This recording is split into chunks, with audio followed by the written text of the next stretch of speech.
talking life, golf, murder, memoirs, and diving into the newly released book of best-selling author James Dodson. But tonight, I cannot begin to tell you how excited I am that we have with us one of the most highly regarded golf journalists of our time, who has written the stories of the best golfers of all time. He's written 17 books, many of them award winners and bestsellers. Some of those are right here behind us now. He's written for more than 50 publications. But what I like best about this guy, who I've known for probably 9 years now, is he is just a great guy with a big heart. So please join me in welcoming the wonderful Jim Dodson.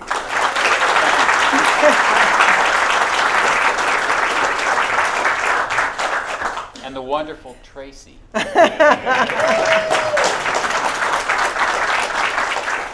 right, so we're going to get the nitty-gritty out of the way first. Well, that's why you gave me bourbon, right? That's why I'm loosening you up so you'll talk.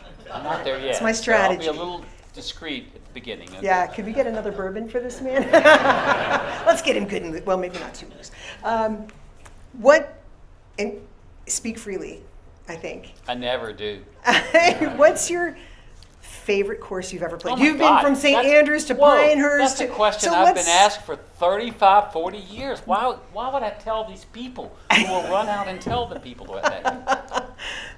Okay. I spent more years wasting time and mental molecules drinking Scottish whiskey and playing my way across Scotland for 35 years. I'm married originally into a Scottish family, and I love Scotland dearly. I love England's rural golf courses dearly. So it's easy to say St. Andrews is my favorite place, because it is. Has anybody been to St. Andrews?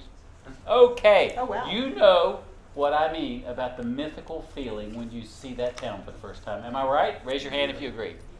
It is supernatural. The first time I ever saw it was after I quit my job as a rookie reporter at the Greensboro Daily News, because I was in grief because my girlfriend had been murdered up at Lenora Ryan. And I worked for 6 months and walked in and said to my editor, I got to go to Scotland. And she said, you can't leave. You're 22 years old. We just hired you.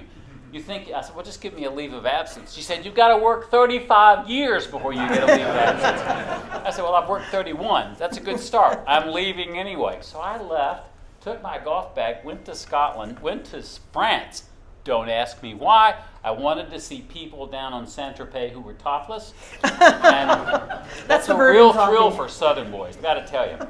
So I did that, and I hauled this gigantic leather golf bag all the way back up to the boat in France at I can't even remember the town, village. You get on the boat, and someone stole my golf bag on the way back. So I got to London, and I booked a passage on the Flying Scotsman, got to St. Andrews with about 12 quid in my pocket. And I went over to the old Tom Morris bookshop and said, can I rent clubs and play this? It is pouring rain like it is today. And he said, oh no, sorry, you must book a month in advance to get those clubs. So I walked around the golf course in the pouring rain, called my father and said, because my dad, and if you read a book called Final Rounds, that's where he had gone when he was a soldier and fell in love with the game. And that was always our grail. And that's the reason when he turned 80, he agreed to let me take him back to Scotland to play the courses in England and Scotland where he played as a soldier. Anyway, we are going to talk about that. We're going to get into Final Rounds. My very favorite Jim Dodson book ever. I love this book. Written so in much. about 8 weeks. Oh, because I just so love. tender. It poured out of me. Let me just say this last thing.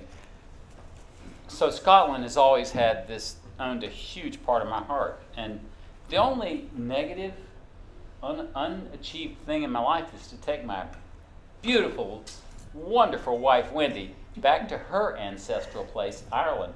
I've been there 4 times, and she's never been there. So next spring, by God, we're going to do one hell of a trip across Ireland. And I just wanted to put that in so she All would right, make sure Wendy. you did. All right. All right. Good. All right, what about stateside? What's your favorite course stateside? There's a little course down in Aiken called the Aiken Golf Club. Now, let me point out. We have this is from the Aiken Golf Club here with wonderful Wendy. Yeah, she's dancing down the 17th hole. This is steep downhill. Brief history of this course. It was built in 1910 by the guy who was the general manager of Shinnecock. And he'd come down, and they wanted him, believe it or not, the people at Pinehurst wanted to create this long line of golf courses where you could play your way down to Augusta. So they hired him, and he designed or built this golf course. It was the first golf course in America that had ladies' tees. And so it survived with this old hotel until the hotel burned down in about 1920, and then the town of Aiken bought it. The guy who was the pro at the Charlotte Country Club grew up in Aiken, and he heard they turned it into a public course, and it had the snot beat out of it by hackers for years. And he went down and bought it. This is 40 years ago, and he started rebuilding it. And his son took over, and he started rebuilding it. And he got Bill Core to come down and look at the finished product, and he drove him around the course, and he said, "Bill, what should I do to this course?" Bill Core, who's a great friend of mine, said, "Absolutely nothing. It's perfect." What it is a golf course of about 70, maybe 6,800 yards. It's very sweet. It's beautiful. It has great terrain, beautiful little greens. I've loved playing that course forever. And by the way, I'm in the RNA, and I've played golf all over. And in America, I love that course. It's just the sweetest little, and best of all, what's the hotel? Oh, the Wilcox. Nearby is this wonderful hotel called the Wilcox. Go home and look it up. It's a beautiful old white wooden hotel with only about, 35, 40 rooms at most. And it is awesome. When you go into the lobby of that hotel, it's about twice the size of this, all wooden, old, comfortable chairs, a fabulous bar, and everybody you've ever seen from the golf world will be in that lobby. And it is the greatest little hotel. Perfect. So Wendy and I go every year on our anniversary, and it's quite a special place. All right. What's the toughest place you've ever Oh played? my God. I'm writing about it now. It's called Royal Cinque Ports. Does anybody know that name? I don't doubt it. No one knows that name.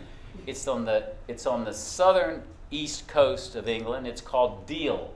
Now, some of you have may have heard the name in the ancients of Deal Golf Club. It's where in 1922, Walter Hagen showed up there. Now, England in those days was really rudimentary golf. You had guys playing in sneakers and work boots who were trying to qualify for the Open. And Walter Hagen was the most best-dressed, flamboyant golfer in the world. He showed up for 2 days of practice, and 150 people came out to watch this guy. He bragged later about the clothing he was wearing. And they sent him out, and he was by far and away the absolute runaway choice to win the British Open.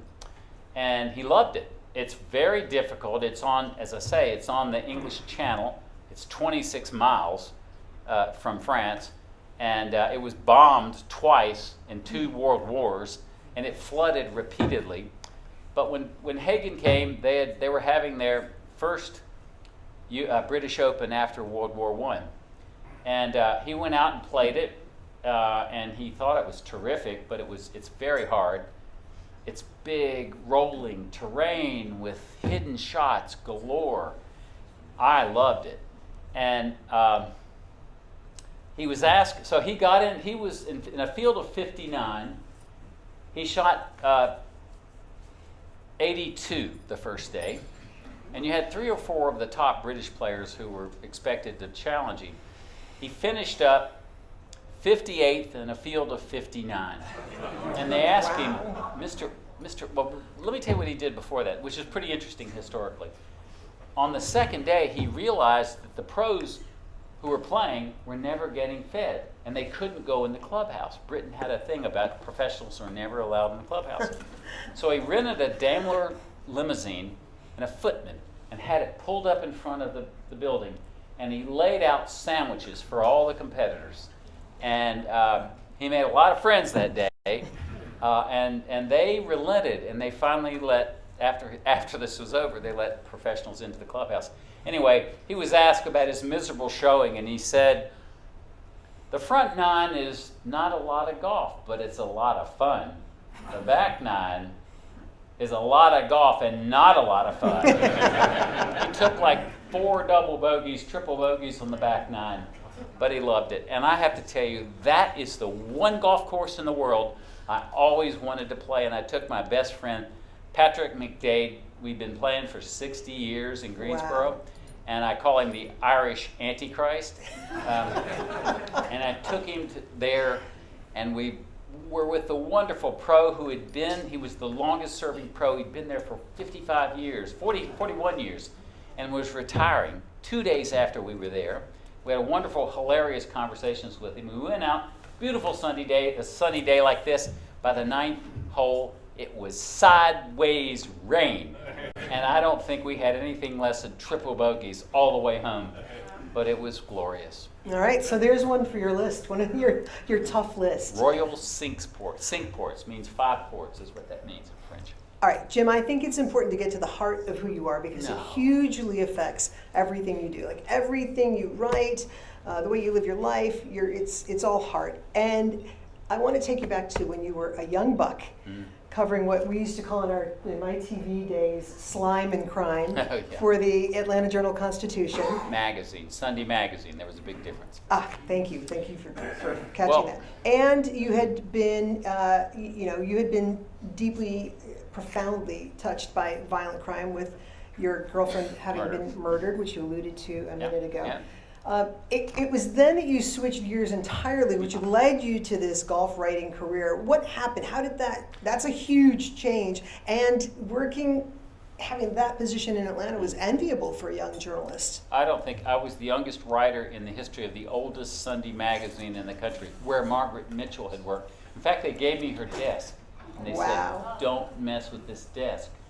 Now, after 6 years, I found out it wasn't her desk, so I started putting gum under it all the time. I got this lucky break. When I came home from England, as I mentioned, and lost my golf bag, but I had a call waiting for me. My mother says, in her sweet little voice, "Jimmy, this real nice Southern man has called you from the Atlanta Constitution magazine, and he'd like to talk with you." Well, he offered me a job. And I took it. Why? I was like a child I'd never written a magazine story. I was a journalist. I was a newspaper guy. Anyway, I spent 6.5 years there, coached an all-black baseball team to 2 city championships.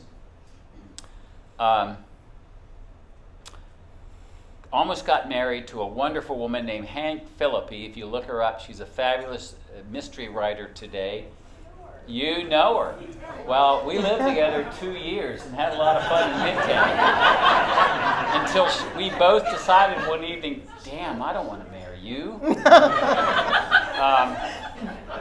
I was pretty miserable because my girlfriend had been murdered. The girl I loved had been murdered in 1973 up in Lenore Rhine. And coaching that black baseball team helped me. So anyway, I called up my dad in March of 1983, and I said, "Dad, I'm going to quit my job." And he said, "You are? Why?" And I said, "Because I haven't taken a vacation. One with Hank down to Sea Island once, and that was it." And by the way, Hank and I are still great friends to this day. I said, "I'm going to move to Vermont and become a fly fisherman guide." And he laughed. He was in Greensboro. And he said, "Why do you want to quit your job?" And I said, "Because I'm sick of this." During that 6.5 years, I had covered every race violence, every unrepentant Klansman, every murder in South Georgia, across the South, every corrupt politician, all through the campaigns. I never had written anything that was any good. I mean, it was beautiful. I got 2 job offers from people who said, "We love your dark reporting." Literally the day Hank and I broke up, I went out on the porch, and this was the day after I saw our next door neighbor shot dead by a drug hit. And she got home from the WSB, where she was the weekend anchor, drove into the park, and the guy's head is on my lap, and his girlfriend is screaming. They were Emory med students, and I was in our backyard with our dog in the dark, and I watched these guys, what they were doing. These students were selling drugs to these guys. And that was the next morning, and I came out on our front porch, and I heard the bells from a little Episcopal church ringing. And I told Hank, I'm going to church. Beautiful Jewish woman, love her to death.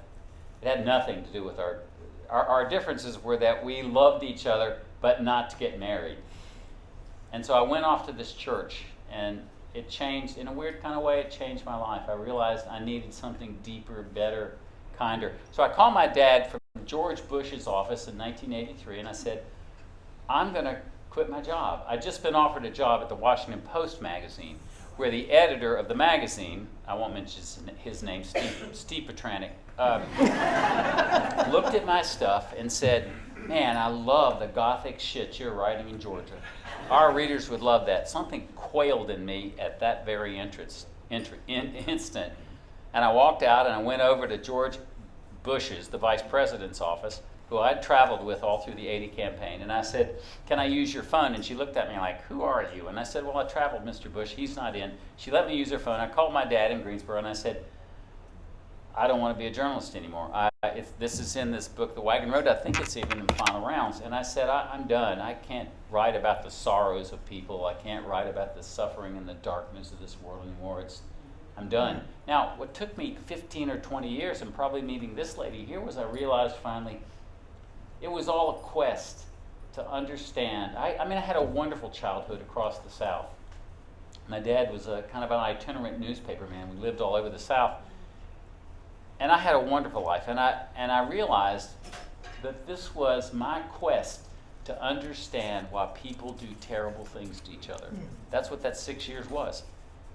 My black baseball team saved my life. And by the way, they've gotten in touch, and we still talk. They're now men in their 50s. But I will say, I know from having done that same with your dad. Career path, yeah, that there is no understanding. No, there isn't. Is no understanding. And I realized that, and Yeah. then I said, so I'm just going to go become a trout fisherman in Vermont.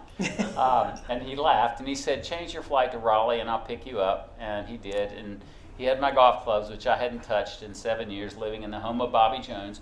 And we drove down to Pinehurst. We played number 2, and I didn't break 100, or maybe I shot 99, whereas a 20-year-old, I used to shoot it in 72 or 73. We sat on the porch, the Donald Ross porch, drank beer, and he said, okay. And my father, my nickname for him was Opti the Mystic, and I tell about that in this book. Love that. He was the most optimistic, upbeat human being I'd ever met, and in this book I learned why during the World War II, what changed him. But I didn't know that then. So anyway, long story short, I left. He said, well, we're sitting there, and he says, you know, Bo, he called me Bo, and he said, I'm going to suggest something you'll probably laugh at. Maybe instead of writing about things you hate, why don't you write about things you love? And I said, well, I'd love to either be the world's first English major to walk on the moon, or I'd love to be a professional golfer, but I can't break 100. And he said, talk to the universe, and he meant God, because he taught the men's discussion group at the First Lutheran Church in Greensboro for 30 years. And he was the most philosophical, loving, funny father anybody ever had. And so I left, and I said, well, I'm moving, I'm going to go up there. And I did. I moved to Vermont and rented a house on a river that had heated only by wood, got myself a pup from the local Wyndham Humane Society, spent a winter reading everything I wanted to read, walked along snow-crusted roads, and it changed my life. I started going to church again. And then I went to work for, and are there any Yankees in this room? Just a couple. You must have heard of Yankee Magazine. So after turning down, vowing I'd never write more journalism, a guy named Judd Hale, who was the editor of Yankee Magazine, called me and offered me a job as the first Southerner and only senior writer in the 80-year magazine. Best job I ever had. If you see O. Henry Magazine in Greensboro or Walter Magazine or Pine Straw, you're looking at a lot of what Yankee Magazine told me, and it was storytelling. And it was good storytelling about everything I ever loved: history, poets, wacko, eccentric New Englanders. I loved it. Met my first wife. We had 2 children. We built a post and beam house on the top of a forested hill in Maine, and I thought I would be there forever. But I'm here, and I love here, by the way. And all this led to golf, which was like this perfect synergistic thing. I mean, Opti was right. I love this book, Final Rounds, which I have told you, and I will tell you again, is my favorite. And that whole thing about expressing to the universe, God, your heart's desire, and seeing what happens. I mean, it was like this complete full circle thing, this game that had been so important between you and your dad, and then you're writing about something that you love, and here we are tonight talking about all of it. I shouldn't put this out there because the universe will throw a spear through it. But it's gone to a group that wants to make a film out of this book. It's been 5 times to the altar. But this latest group has a guy, I told them when these guys came out of the blue, and they're very serious. I said, listen, I don't want to write the screenplay. I did it once, so I want you to get somebody new. So the guy they've got is a guy who wrote the screenplay to Moneyball, and he won an Oscar for it. So he's doing it, and he's had some new ideas that are great. I think if it happens, it will be really a lovely film and really interesting. So that's the good news about Final Rounds. All right, we've got a lot more to cover. Let's jump in. No, we don't put these people to sleep. Oh, there's no sleeping. Wake up. Okay. Do you want me to tell my favorite Irish joke? No, not yet, because we've got a lot of ground to cover. They want me to be on time. I've got to be on time here. They're sleeping. We've got time constraints. All right, you've interviewed the best golfers in the game. You've written about them. You've gotten to know them, some of them intimately, as you've written their books. Who is your favorite pro? Well, how do you beat Arnold Palmer? Well, there we go. Yeah, I spent, funny story. So Final Rounds, when it came out in 1997, in the fall of November 1996 or 7, Wendy's going, 96, dumbass. I thought if it, sold 1,000 copies, that'd be great. I knew my mother would buy 500 of those things. So it didn't even do that the first couple of weeks. And then I'm in our barn office that I built with our house in Maine, and a woman calls me and says, Mr. Dodson, this is your publicist from Bantam. We want you to go on we want you to go on a book tour. Would you do that? And I said, sure, I can go this weekend. She said, no, we want you to go nationally. We want you to do about a 4.5-week trip around the country. And I said, well, okay, I'll go. So I went to Washington.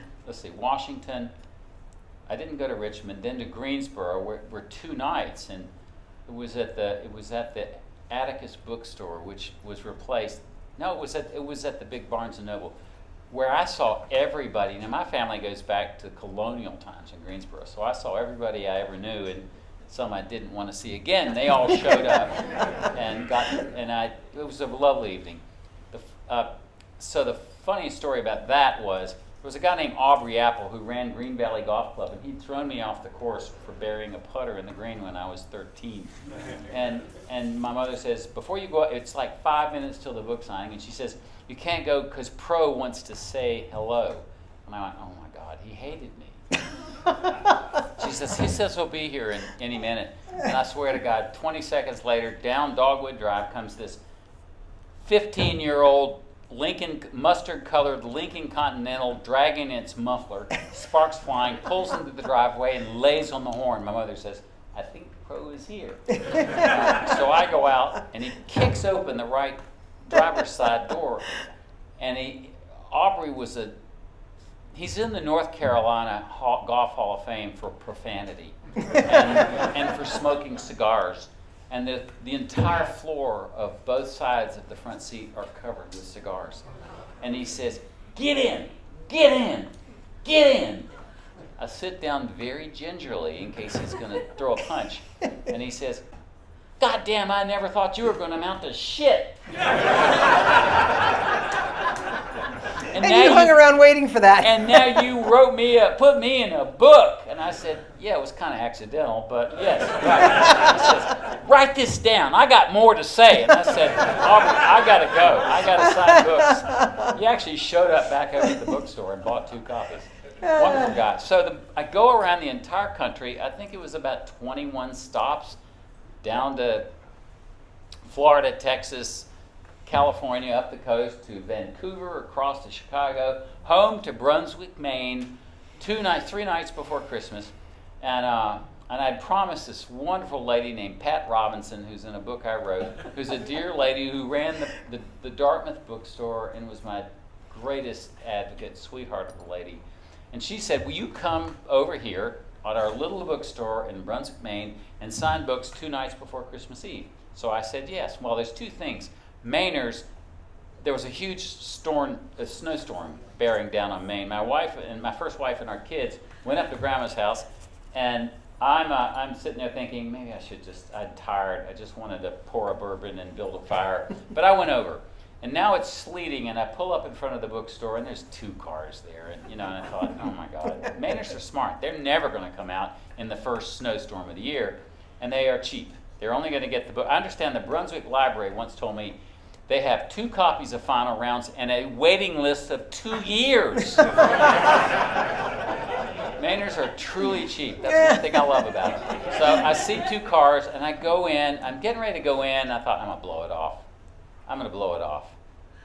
And the phone rings in my truck. Now remember, this is 1997, so the phone rings, and you remember when you had a wire attached to your phone and everything? Yeah. And I pick up, and I reluctantly almost ignored it, and I hear this woman say, Mr. Dodson, this is Winnie Palmer calling. I just wanted you to know that Arnold and I have just finished reading Final Rounds, and her words, we think this is the greatest book we've ever read. Now I knew that was a lie because Arnold doesn't read books. And she said, we wanted to invite you to write Arnold's autobiography and share the cover with him. How do you feel about that? I said, well, Mrs. Palmer, I'd love to talk with you about that. Now the bubble over my head is going, this is not Winnie Palmer. This is my best friend and his wife at Ham's Pub in Greensboro, North Carolina, who has been harassing me for weeks. And he's gotten the waitress to call me up and say she's Winnie Palmer. So I said the following, true story. Winnie never let me forget this. I said, Mrs. Palmer, that's great. I'd love to talk with you about that, but the truth is, the Nicholases are coming to Maine this year for Christmas, and I'm on my way to pick them up down and take them at the Portland Jetport. And I'm going to take them down to Small Point, and I got to tell you, if it goes tonight like it did then, everybody's going to get shit-faced, and Barbara and I are going to end up making out like bandits. I got to call you back.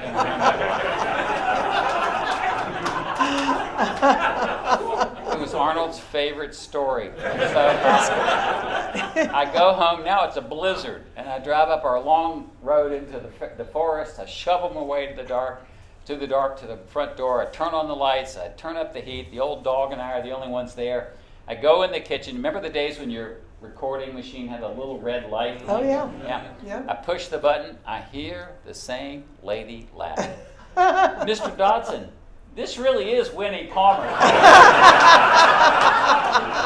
Arnold thought that was the funniest thing he's ever heard, but he's gone to bed. He did tell me to tell you he wants you to do the book now more than ever.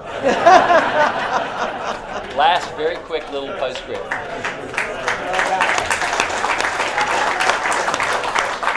Very brief postscript. Winnie died. It was supposed to be a 3-year project. We finished it in 2.5 years. The most fun I've ever had working with anybody. Wow. And Winnie at her because she had this wonderful little chapel that had only 50 people could get into it. There were 50 of us invited for the funeral service. We're up at the club later. And of course, Barbara and Jack are there because Barbara was Winnie's best friend.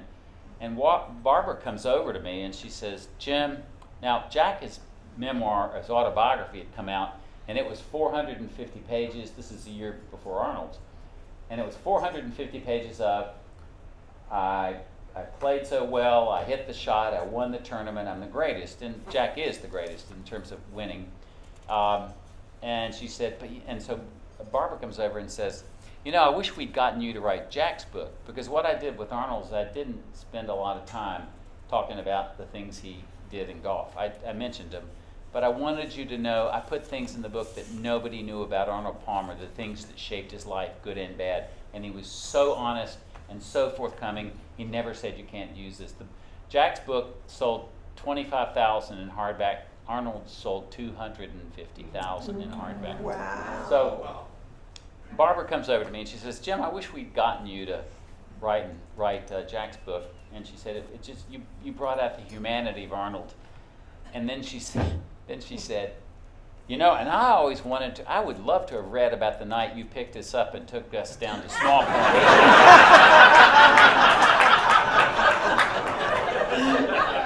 I turned as red as that man's vest. She said, don't worry. Winnie called me that night to tell me that story. And it became kind of a wonderful, wonderful joke between Arnold and I, who he called me Shakespeare. And we had a wonderful friendship. And I was with him a few days before he died. And he said to me the last day I saw him, he said, what can I do for you, Shakespeare? And I said, you can't do anything. He said, you're the only person I've ever worked with who never asked for anything. And I said, what do I need? I've got the world's greatest wife who's buying a house in Greensboro literally as we were talking. And I said, you gave me something that money can't buy. And that friendship, which extended for 30 years. Wow. So it's a wonderful memory. Wow. Sorry, I'm gabbering. Come on. No, it's fabulous. We're loving it. What an incredible experience. It was. So this is your dad. We've talked a bit about Final Rounds. I'm just going to say it one more time. I cannot recommend this book enough. Father's Day gift, y'all get Final Rounds. It's so beautiful. This is Jim with his dad, Opti, who I think part of the reason I fell in love with this story is because Opti the mystic reminds me so much of my own father, who was an eternal optimist and a positive guy. Your book is amazing. Oh, thank you. No. I appreciate you reading it. Thank you for your input. But you've also kind of veered off of golf to write some other memoirs. This one, Faithful Travelers.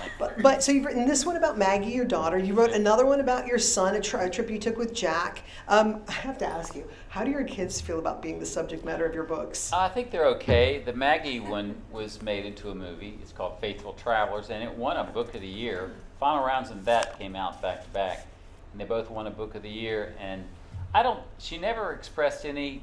She thought it was kind of funny. I never talked about it it never was something. I'd go on book tours and people would call me and I'd do interviews and stuff. But if she had any slights, although she's very funny in the book, and they made a movie out of it, and they left the most funny parts out of the book. We did 7,000 miles fly fishing and camping one summer. And we had our old golden retriever with us in a canoe on top. We lost the dog briefly in Yellowstone and pissed off a couple women by setting their tent on fire with flaming marshmallows in Yellowstone. We had a great time. It was a wonderful summer. And the movie was pretty sanguine, as you can imagine. And then they left the golden retriever out completely. He was really pissed off. He was all right. Maggie is great. Can I break this news to Wendy? My daughter today is getting her ultrasound for the first time. She's pregnant. That's so exciting. They're in LA, and she is the most beautiful, charming, and talented person I've ever known. She's 35, and all my friends lord their grandfather status over me all the time. And I've always been pretty sanguine about the whole thing, but now I'm thrilled. Can't wait. I can't wait. She's wonderful, and she, as Wendy said, she just sent us a picture, and she's glowing. And she's 8 weeks pregnant, and we were praying.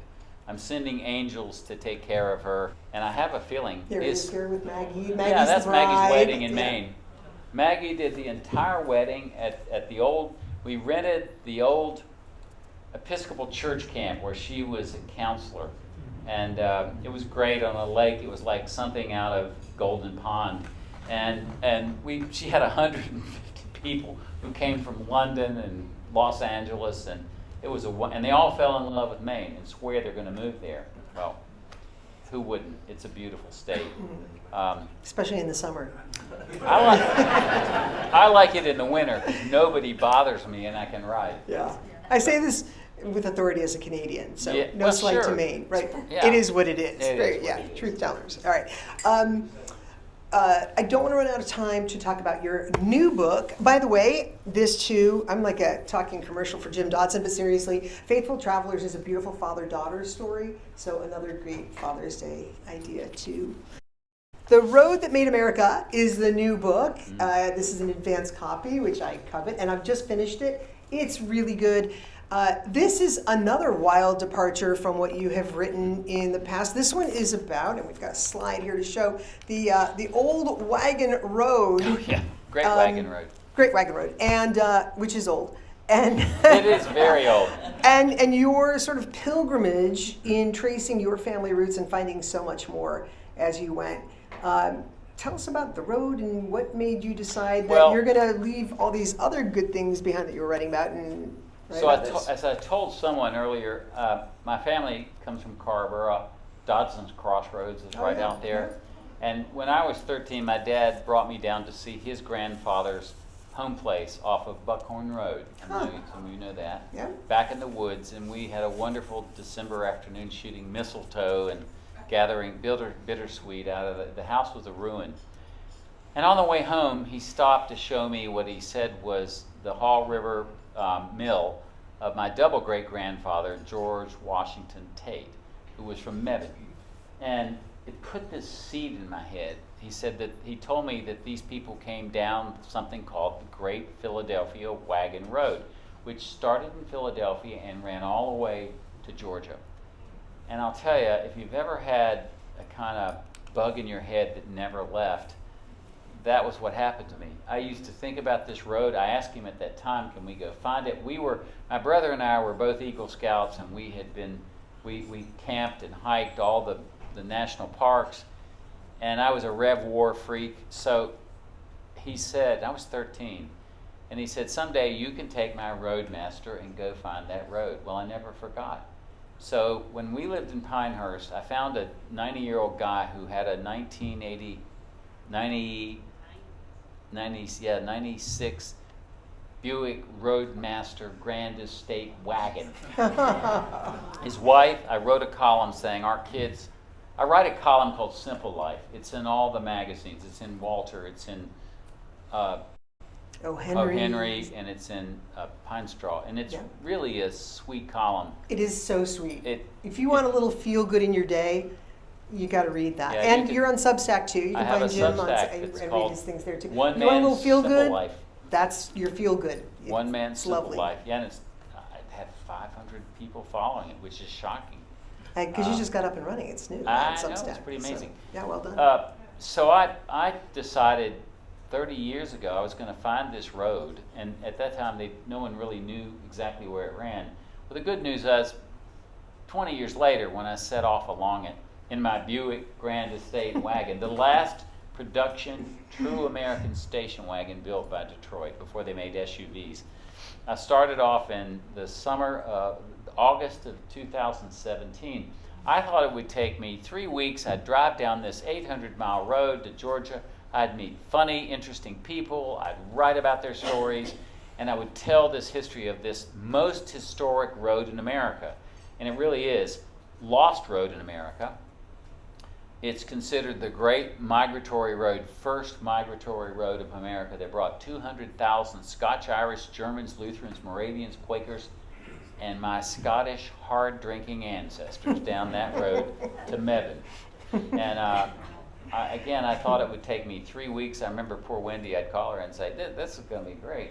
Took me 6.5 years to do this book because, really simply, the people I met were amazing. And I didn't care about their political interests. It was the heart of Trump country. I didn't care about that. They told me wonderful stories. But I realized after about a month and a half on the road, I wasn't even out of Pennsylvania at that point, that these people who keep the stories of our development as a nation alive, the people that came down that road and settled, were the real heroes of this book. There's all kind of characters. I did more than 130 interviews, and I feature about 40 people in this book in wonderful places along the road. The road ran basically from Philly to Lancaster, then to York, then out to Gettysburg, then down Highway 11. Anybody travel that road? It's the great Lee Jackson Highway. And then down through Roanoke, across then Henry County, Virginia, into Stokes County, North Carolina, goes down to basically where it splits. The main road went to Winston, where the Moravians settled, and the other goes down to Salisbury, crosses the Catawba to Salisbury, then Charlotte, then down to Waxhaws, and then it splits again across South Carolina, and it ends up in Augusta, Georgia, where they founded a golf club, a very famous golf club called Augusta National. No, I loved, and I was exhausted by this book. I mean, I really was. Wendy can tell you how many years I would say, what the hell am I doing this book about? I could write another golf book and really have fun. But I stuck with it. And the stories in this book are tender. The people that told me their stories. And what started out as a kind of a history or a book about these people and their love, the flame keepers of American independence, turned into an unexpected pilgrimage for me. My late girlfriend, Kristen, showed up in the middle of this book. The stuff that happened along this road. And so at the end, which, by the way, I've just finished 6 days straight of 6-hour recording this book in a session. So I'm a little bit, not drunk enough, but I'm a little tired. But the director loved it, and I slowed down in the last chapter. It's a very tender and there is a surprise ending, which surprised me. And, it's an incredible ending. Yeah. It's so unexpected. Yeah. It's like your history came full circle in tracing the history of these people. Where the spirit of this road, like I said, I'm not really honestly a big history reader, but I learned so much. And I was reminded of so much history I'd forgotten. But in talking to all these people through whom the spirit of these early pioneers lives, what have you learned? Well, it's easy to kind of be cynical about our country.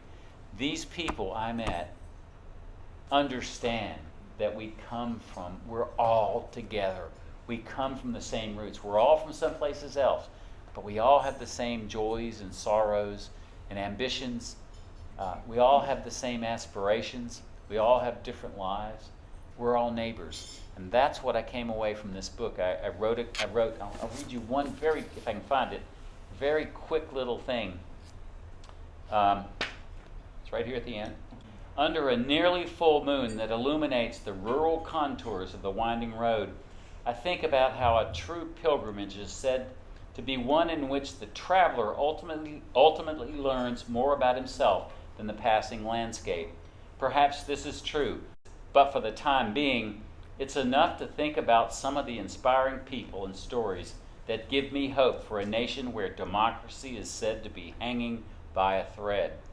An old Ben Franklin, a young Daniel Boone, the Susquehanna Mews, real Yorkers, the candlelight of Antietam, a Gettysburg living legend, an awakening at Belle Grove Plantation, Liberty Man, the passion of Adela Akahili, good old cousin Steve, a lost Confederate found, a snowy birthday in Stanton, and the final ropes with my dog Mully, the final trips with my dog Mully.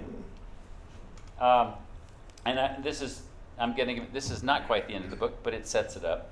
And then there's Kristen, my long lost love, who has never been far from my thoughts over the years and decades. Somewhere in a historic graveyard on my journey, I wrote down an epitaph from a patriot's weathered gravestone that grabbed my heart. The line was from Exodus.